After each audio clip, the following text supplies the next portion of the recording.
Dès que vous construisez la route, vous serez développé. Vous voulez devenir riche, construisez la route. Parce que la route, elle vous amène tout et elle vous transporte partout. La route, elle est plus importante. Elle vient juste après l'homme.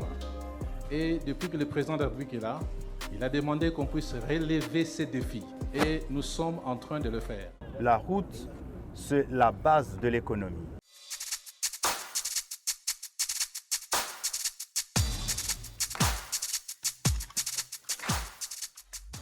La route nationale numéro 1, épine dorsale de la circulation en République démocratique du Congo, est au centre de cette caravane des infrastructures initiée par le ministre des ITP et avec elle tous les projets corollaires. Dans l'espace Grand Bandundu, John Banzalunda, après un parcours d'un peu plus de 600 km depuis Kinshasa, a inspecté dans la soirée du vendredi 19 juin 2026 la route Petit Kasai-Bulungu. Récemment versée dans le programme sino-congolais, les 87 km sont en travaux de praticabilité. Résultat, le trafic entre Bulungu, grenier agricole de la région, et la route nationale numéro 1 est assuré par tout type d'engins, vélos, motos, voitures comme camions. Du directeur général de la CGT, l'ingénieur Nico Nzaou, assisté de sa direction provinciale du Grand Bandundu, le ministre a reçu les détails de cette phase de praticabilité qui sera suivie de la phase d'asphaltage. Samedi 20 juin, le ministre est allé voir les travaux de modernisation de l'hôpital général de référence de Kikwit 1, avec 17 bâtiments ajoutés sur les 11 existants qui vont également être modernisés. Cet hôpital passe de 150 à 650 lits de capacité d'accueil. Sa morgue,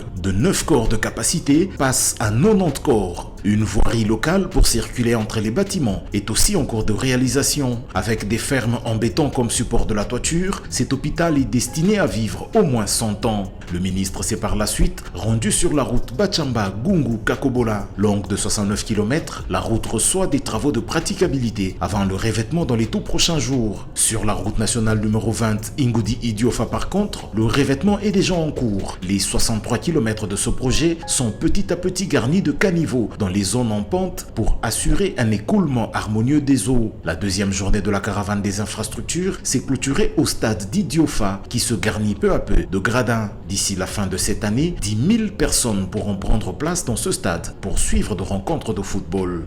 Nico Nzaou résume. Alors le ministre a divisé la caravane en deux parties. La première partie, il est parti de Kinshasa jusqu'à Sakania. Et après, il va prendre la deuxième partie qui partira de Kinshasa jusqu'à Banana. Donc en d'autres termes, le ministre va faire le corridor de Banana qui partira de Banana jusqu'à Sakana. Il va le faire en visu parce qu'il apprend beaucoup de choses, mais il a préféré lui-même faire cela sur route. Et ça, c'est une bonne chose parce que ça va donner encore l'espoir à toute la population. À noter que c'est dans le but de rendre davantage visibles les efforts de reconstruction réalisés au pays que le ministre a pris l'initiative de cette caravane qui le conduira jusqu'à Sakania dans le Haut-Katanga.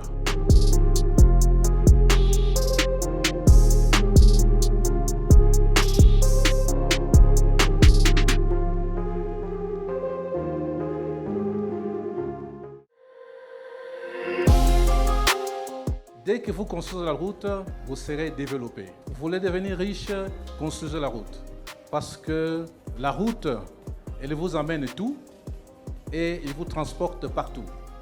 La route, elle est plus importante. Elle vient juste après l'homme. Et depuis que le président de la République est là, il a demandé qu'on puisse relever ces défis. Et nous sommes en train de le faire. La route, c'est la base de l'économie.